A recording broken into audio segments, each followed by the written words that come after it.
Cette année, j'ai l'occasion de vous présenter une affaire judiciaire sur laquelle je suis tombé par hasard dans mes recherches, en travaillant entre autres sur Ramatuelle.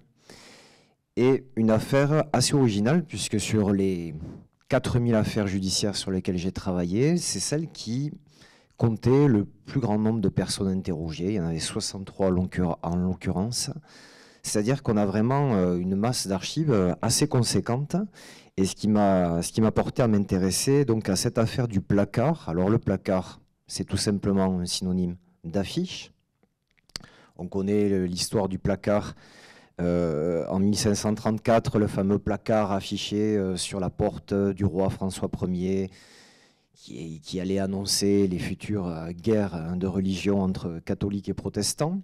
Alors là, c'est beaucoup plus modeste, mais ça va nous transporter, on parlait de peur collective tout à l'heure, justement à une période du début de la Révolution française, qu'on a appelée plus tard la Grande Peur.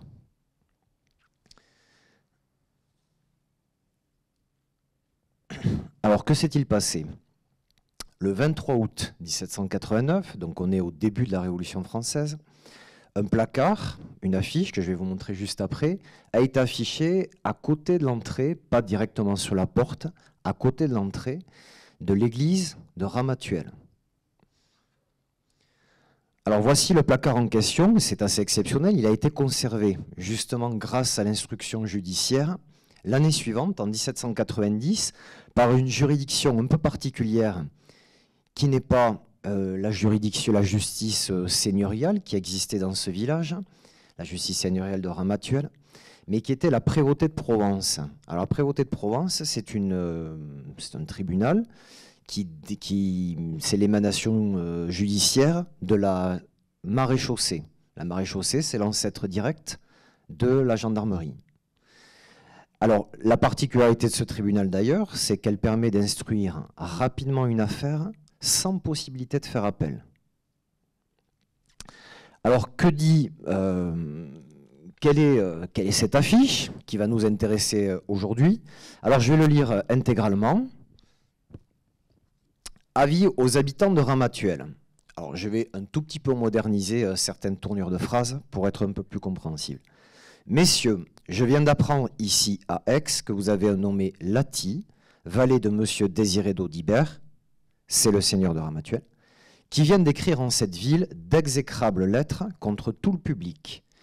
Il annonce que vous étiez pire que ce brigand qui règne en ce royaume. Il dit que vous avez fait un tapage fort insolent pour monter cette garde et que vous menaciez de mettre le feu au château.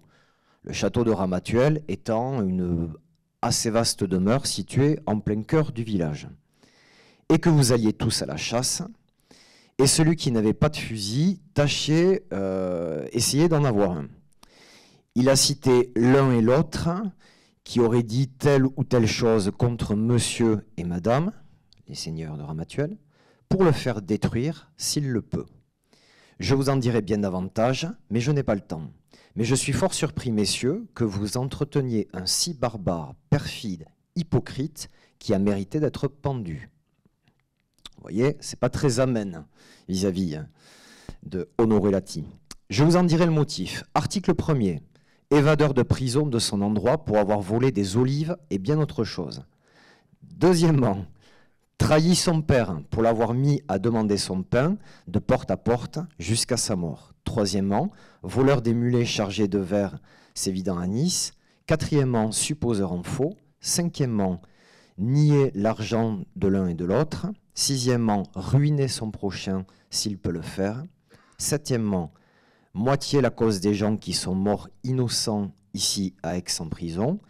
Parents et amis, femmes et enfants, versez votre indignation sur ce coquin.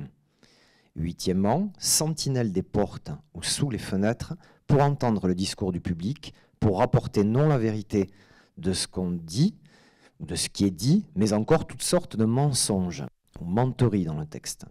Enfin, je ne saurais pas vous exprimer le tort et les désastres qu'il a fait depuis 15 ans qu'il règne dans une si brave communauté, indigne de régner. Ainsi, messieurs, tâchez de purger ce mauvais sang que vous avez dans l'endroit. monter une potence au devant de sa porte. Il ne faut pas le tuer, mais il n'y a rien à risquer de l'étrangler jusqu'à ce que mort s'en suive, afin de vous rendre plus tranquille à l'avenir que par le passé. Pour un ou deux, il ne faut pas qu'une populace n'en souffre. Profitez, messieurs, de cet écriteau et gravez-le dans votre esprit et détruisez ce mauvais et indigne de paraître au devant des honnêtes gens. Et quiconque jouira de sa compagnie sera mis au rang des articles ci-dessus qu'a fait ce malheureux coquin. Et on a cette phrase qu'on voit assez mal ici, mais qui est mieux retranscrite dans d'autres documents. Je certifie est véritable ci-dessus en tout son contenu, le 10 jours, 17 août 1789, signé Blanc, Bâtard et plus bas cherche. Ça reste encore très énigmatique. Donc vous avez bien vu qu'il s'agit d'un placard calomnieux qui critique une personne, Honoré Laty, l'agent du seigneur de Ramatuelle, et c'est également un placard anonyme.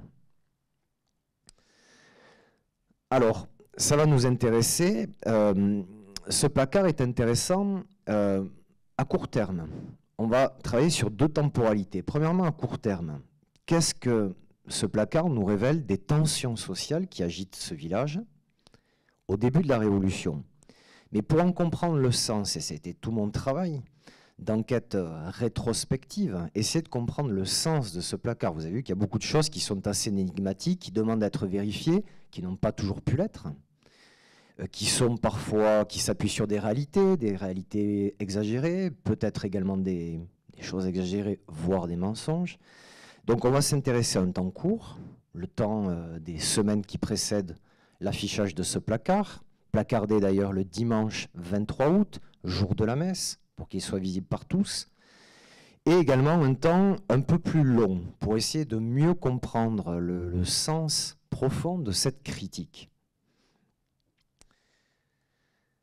Alors, tout d'abord, ce placard est à replacer dans le contexte de ce qu'on a appelé, je le disais tout à l'heure, la Grande Peur. Donc la Grande Peur, c'est un vaste mouvement de peur collective, on en parlait donc pour le loup tout à l'heure, vaste mouvement de peur collective où les Français, dans un contexte assez chargé, on est au début de la Révolution, craignent l'arrivée de brigands, entre autres, parce que c'est un mouvement protéiforme, et les courants, alors ça c'est une carte classique que j'utilise avec mes élèves, mais notre bout de Provence est également concerné au premier chef par l'arrivée présumée de brigands, comme on l'annonce à Saint-Tropez, mais aussi d'ailleurs de troupes étrangères. Je rappelle que les frontières de la France en 1789, c'est Cagnes, le Var, c'est la frontière de la France, Nice, c'est le royaume de Piémont-Sardaigne, c'est un pays étranger. Donc on parle d'arrivée de troupes étrangères qui seraient menées par le comte d'Artois, le frère de Louis XVI, qui dès les premiers événements révolutionnaires était parti à l'étranger. Donc vous voyez qu'on est dans un contexte très anxiogène. Et justement, dès le début du mois d'août, donc le 2 août 1789, à Saint-Tropez en premier, donc qui est la grande ville d'un peu plus de 3000 habitants de ce territoire qu'on appelle le Fresnay, qui est l'actuel canton de Sainte-Maxime, grosso modo. Donc à Saint-Tropez, dès le 2 août, est créée une milice bourgeoise, c'est-à-dire uniquement les bourgeois vont s'armer et créer une milice, donc un groupe armé chargé de défendre la ville en cas d'attaque de ces brigands. Et la même chose va se produire juste après à Ramatuelle, mais cette fois dans une composante beaucoup plus populaire et visiblement beaucoup moins hiérarchisée. Parce que ce qui est étonnant quand on travaille sur les sources de l'époque, c'est que les milices bourgeoises sont dirigées par des chefs, des sous-chefs, etc. Il y a tout l'ordre qui est précisé. À Ramatuelle, pendant quelques jours tout au moins, et même quelques semaines, après va être mise en place une milice bourgeoise de façon, on dirait, plus formelle, et mise en place de façon informelle une milice populaire. Alors, on voit d'ailleurs le château dont je parlais tout à l'heure au centre, en plein centre du village.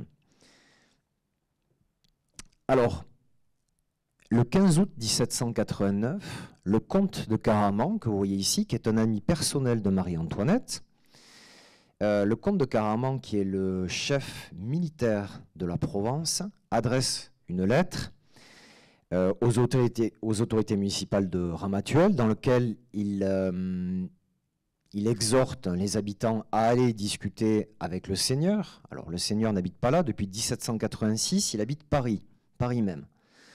Donc, mais tout au moins, via différents courriers, à faire une correspondance avec le Seigneur pour essayer de résoudre ces problèmes.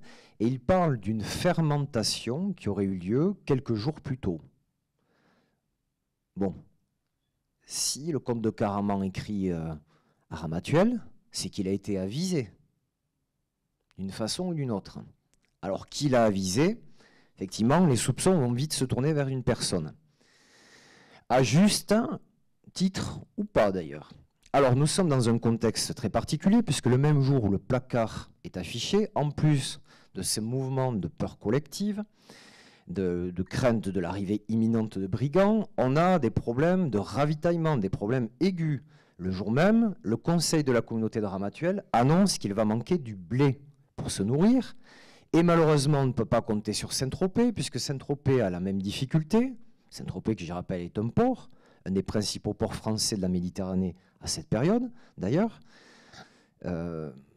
Saint-Tropez lui-même n'arrive pas à se ravitailler auprès de Fréjus, puisque Fréjus a décidé de bloquer le blé. Donc on est vraiment dans une période assez problématique. Hein. Les brigands vont arriver, et en plus, on se pose des questions, est-ce qu'on va manger dans les jours, dans les semaines qui arrivent? Donc, on a trouvé un coupable.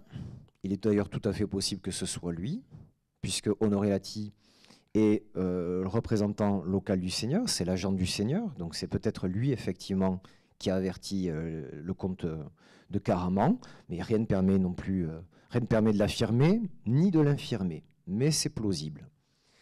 Alors justement, il est accusé d'abord de délation et donc de forfaiture, de trahison. De la part des habitants de la communauté.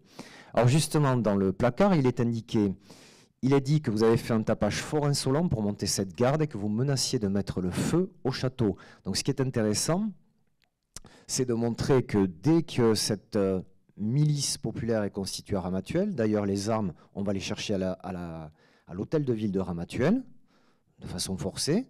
On prend les quelques fusils qui s'y trouvent, et on sait que dans le château de Ramatuelle, il y a quelques fusils, puisque ces fusils ont été confisqués à des braconniers. Et donc forcément, l'idée vient, comme ça s'est produit à Cogolin, d'aller voir le seigneur, alors certes il est absent, pour demander des fusils.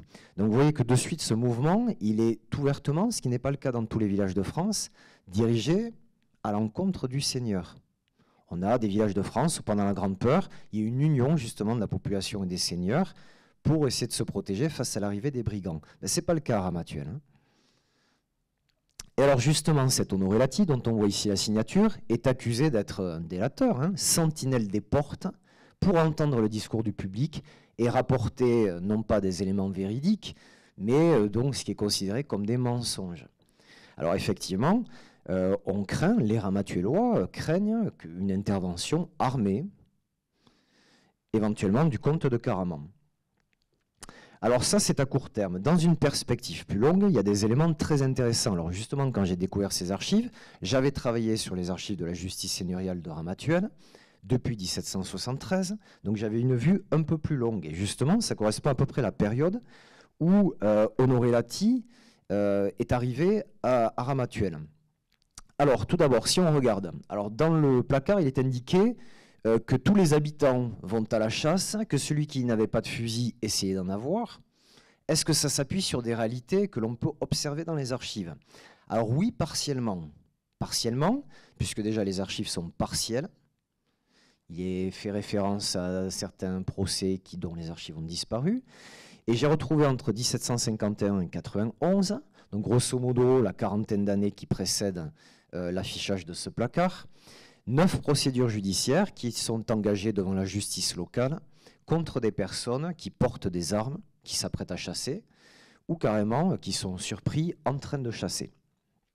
Donc voici ici d'ailleurs une des plaintes adressées au juge de Ramatuelle. Donc là, ça ne concerne pas directement Honoré Laty, agent du Seigneur, mais plus largement le contexte de chasse à Ramatuelle, comme d'ailleurs dans à peu près tous les villages, beaucoup tout au moins, du Fresnay et du reste de la France par ailleurs. Alors, il existe effectivement des normes juridiques. La loi interdit à une personne non noble de chasser jusqu'en 1789, et plus précisément d'ailleurs jusqu'au 11 août 1789. Ce sont la fameuse abolition des privilèges qui se termine non pas le 4 mais le 11 août. Et parmi les privilèges, il y en a le privilège de chasse qui permet à une personne noble de chasser sur ses terres.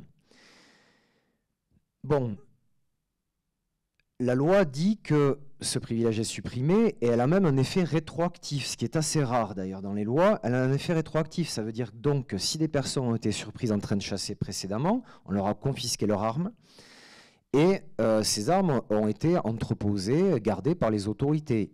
À Ramatuelle, par exemple, dans le château du Seigneur, sont gardées les armes des contrevenants à l'ordonnance des eaux et forêts qui précisait que la chasse était d'une façon générale interdite. Je ne rentre pas dans les détails, il y a de multitudes de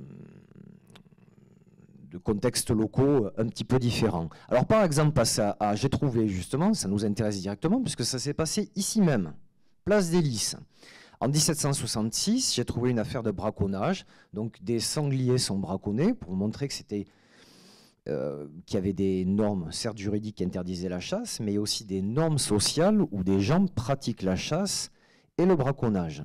Donc on a des sangliers qui sont tués à Ramatuelle et qui sont vendus en douce, la nuit, entre minuit et 3 heures, ici même, place des Lys, moyennant 8 à 15 livres la bête. Et des habitants, des tropéziens qui achètent donc des sangliers. Alors, on voit également dans le placard, je ne saurais pas vous exprimer le tort et les désastres qu'il a fait, que Honoré Laty a fait depuis 15 ans qu'il règne dans une si brave communauté. Alors effectivement, il est arrivé 15 ans plus tôt, la première mention que j'ai trouvée c'est 1774, et on voit progressivement une ascension sociale d'Honoré Laty, qui au départ est un simple garde-chasse. Alors il est né à Montferrat, et il arrive de Montferrat, à 80 km de Ramatuelle. Donc il s'installe là, il est au départ garde-chasse, il se marie avec Dorothée Perronnet, une Ramatuelloise.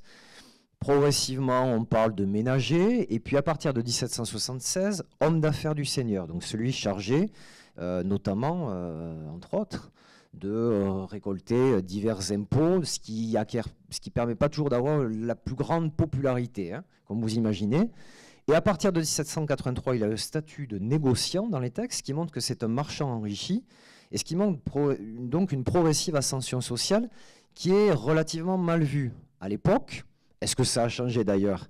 C'est à réfléchir. Mais en tout cas, à l'époque, c'était relativement mal vu. Et on peut penser que beaucoup de haine qui s'exprime à l'encontre de cet homme vient aussi de cette ascension sociale. Cet homme, fils d'un homme qui ne savait pas signer, donc fils d'un illettré, qui devient un négociant. Alors, Laty, c'est d'abord le défenseur des intérêts du Seigneur, parce qu'effectivement, entre son arrivée et 1787, il va faire devant la justice de Ramatuelle 12 dénonciations en justice. Alors là aussi, ça ne permet pas d'être très populaire. Effectivement, vous dénoncez. Alors la plupart des dénonciations, c'est la vache du voisin, ou plutôt la chèvre ou le mouton du voisin, a mangé un petit morceau de blé ou par là, ou a été dans les vignes du voisin. Donc c'est ce qu'on appelle le package abusif. Alors forcément, on imagine qu'il y a des rancunes tenaces au fur et à mesure des années qui se sont exprimées. D'ailleurs, même quelques années, en 1784, juste 5 ans avant la publication, enfin la position de ce placard, il y a eu une altercation dans laquelle Honoré Laty s'est disputé avec une Ramatuelloise et elle l'a traité d'ennemi juré de tous les habitants. Au moins, c'était clair.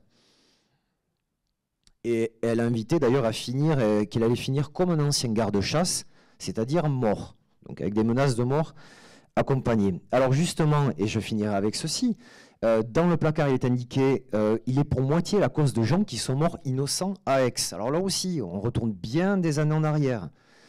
En 1775, effectivement, le seigneur de Ramatuelle se rend dans son fief et une balle va passer entre le timonier et la tête du cheval, s'écraser au sol. Et alors, est-ce que c'est un acte d'intimidation ou une véritable tentative de meurtre? En tout cas, le seigneur est affolé. Et qui est présent à ce moment-là? Honoré Laty. Et qui témoigne en justice? Honoré Laty. Et qui va se retrouver incarcéré 3 ans à Aix, qui se prétend innocent et qui est un des hommes qui fait partie de ce mouvement actif en 1789 à Ramatuelle, un certain de la famille Olivier, qui pour lui était innocent et a eu 3 ans de prison pour rien. Donc, ah ben voilà, c'est l'heure. Donc, je terminerai. Ça s'arrête plus. Excusez-moi. Donc, je terminerai juste en disant que Honoré Laty, c'est très intéressant puisque c'est la figure archétypale de l'agent du Seigneur Oni, celui qu'on déteste, et son devenir ressemble à celui de la personne dans laquelle il s'est inscrit dans les pas, c'est-à-dire le Seigneur de Ramatuelle. Progressivement, grâce à sa proximité avec le Seigneur, il s'est élevé socialement, et puis forcément arrive la Révolution, et il a connu les difficultés que je viens de vous présenter, qui finira par l'amener en 1791 à quitter la communauté de Ramatuelle. On le retrouve à La Motte, à côté du Muy, aubergiste, et finalement, il reviendra à Montferrat, il mourra à Draguignan quelques années plus tard, et j'ai trouvé également les actes de vente de sa maison et des différentes terres qu'il avait acquises à Ramatuelle. Je vous remercie pour votre attention.